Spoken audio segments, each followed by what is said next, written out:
Assalamualaikum warahmatullahi wabarakatuh. Hai semuanya, kembali lagi dengan saya Mr. Pepe. Oke, saya ucapkan selamat untuk teman-teman yang lulus ke tes SKB. Dan bagi yang belum lulus, jangan patah semangat ya. Mudah-mudahan tahun ini akan dibuka. Dan mari sama-sama kita doakan pandemi virus corona cepat berlalu. Ya, kawan-kawan, di video kali ini saya hanya ingin membagikan teknik belajar secara islami yang biasa digunakan para penghafal Quran. Mudah-mudahan teknik ini bisa Anda terapkan. Bagaimanakah caranya? Simak terus video ini. Tapi jangan lupa ya, subscribe. Karena subscribe itu apa ya? Ya sudahlah, yang mau ya sudah, yang tidak mau yang nggak apa-apa. Oke. SKB ya, kita tahu SKB itu materinya banyak sekali, luas sekali. Bayangkan kita harus membuka kembali materi-materi kita saat di kuliah dulu. Ya. Jabatan yang Anda lamar guru, jadi misalkan guru matematika. Jadi kita harus membuka materi matematika dulu. Yang dulu-dulu maksudnya, yang kemarin-kemarin kita harus buka. Ya. Apalagi ya ditambah dengan banyak YouTube yang menyediakan materi ini, Google apalagi, para penjual buku PDF banyak sekali, sehingga membuat kita pusing nih belajarnya mulai dari mana. Nah, video kali ini saya akan membagi tips. Ya, tips secara islami yang digunakan untuk para penghafal Quran. Ya, apa saja itu? Oke, simak video ini. Ya, yang pertama yaitu tahap persiapan.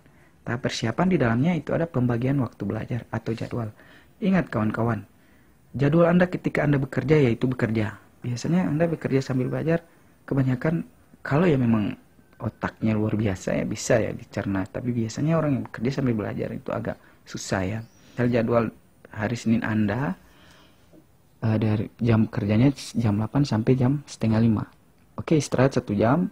Setelah sholat maghrib kita belajar sampai jam 10 istirahat ya, bikin jadwal seperti itu. Istirahat jam 10, istirahat, tidur, bangun setelah subuh lagi belajar. Biasanya ini jam-jam kecil di dini hari itu otak kita merangsang dengan luar biasa ya. Jadi kawan-kawan bikin jadwal seperti itu. Kemudian yang kedua, mengumpulkan materi. Anda harus tahu dulu jenis jabatan Anda. Jenis jabatan Anda itu masuk di mana? Jabatan pelaksana, jabatan fungsional umum atau fungsional tertentu. Kenapa? Karena masing-masing jabatan itu sudah ada tujuannya atau sudah ada garis besarnya. Jadi Anda sudah bisa lihat apa saja yang perlu Anda pelajari. Memang sih di YouTube banyak ini, tapi minimal Anda punya tujuan yang jelas belajar materi ini untuk jabatan ini. Jangan salah kaprah ya. Anda misal sarjana pertanian, Anda masuk analis pemberdayaan masyarakat. Yang Anda pelajari adalah pertanian Anda, salah. Ya, itu salah besar. Jadi Anda harus pelajari adalah jabatan yang Anda lamar. Ya, karena Anda mendaftar di administrasi. Kalau Anda mendaftar teknik fungsional, ya itu boleh berlaku untuk ilmu Anda. Ya. Kemudian aturan-aturan yang berlaku, materi ini menggunakan aturan-aturan berlaku di jabatan Anda. Undang-undang yang akan Anda terapkan. Di dalam Anda menerapkan undang-undang itu undang-undang seperti apa yang Anda terapkan. Dan perkembangan terkini terkait jabatan Anda. Kemudian satukan materi tadi itu, Anda satukan dan buat materi agar kita bisa belajar dengan baik.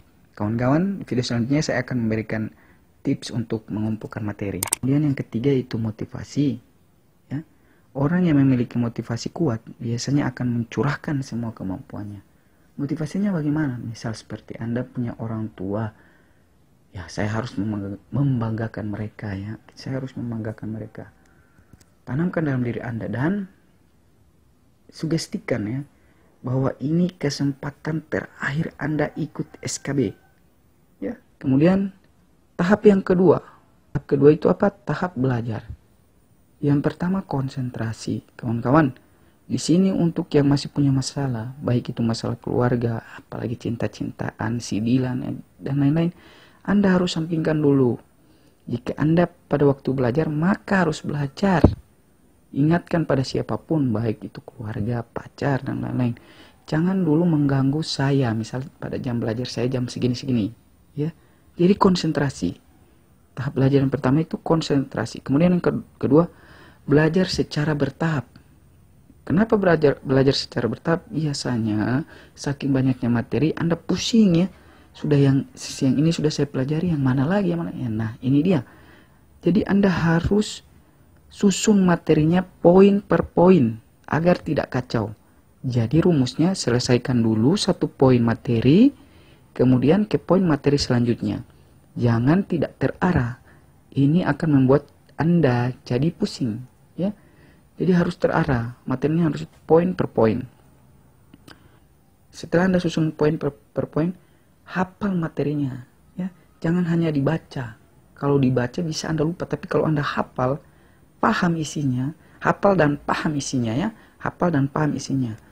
Insya Allah Anda akan ingat ketika ujian tes nanti, ya.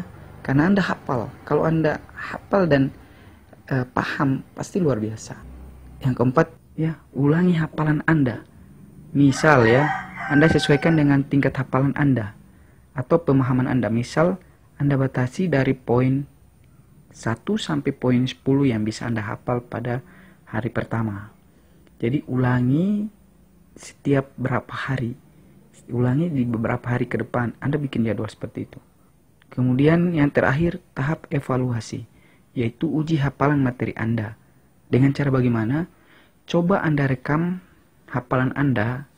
Setelah selesai, rekaman Anda putar dan coba lihat materinya di mana titik kesalahan Anda. Putar dan lihat materinya di mana titik kesalahan Anda. Jadi itu ada tahap persiapan, ya, tahap persiapan apa saja? Yaitu pembagian waktu belajar atau jadwal, mengumpulkan materi, kemudian motivasi. Tahap belajar yaitu konsentrasi, kemudian belajar secara bertahap, hafal materi Anda, dan ulangi materi Anda. Kemudian terakhir tahap evaluasi, uji hafalan materi Anda sampai di mana. Oke, semoga bermanfaat. Di video selanjutnya saya akan coba memberikan cara menyusun materi yang baik.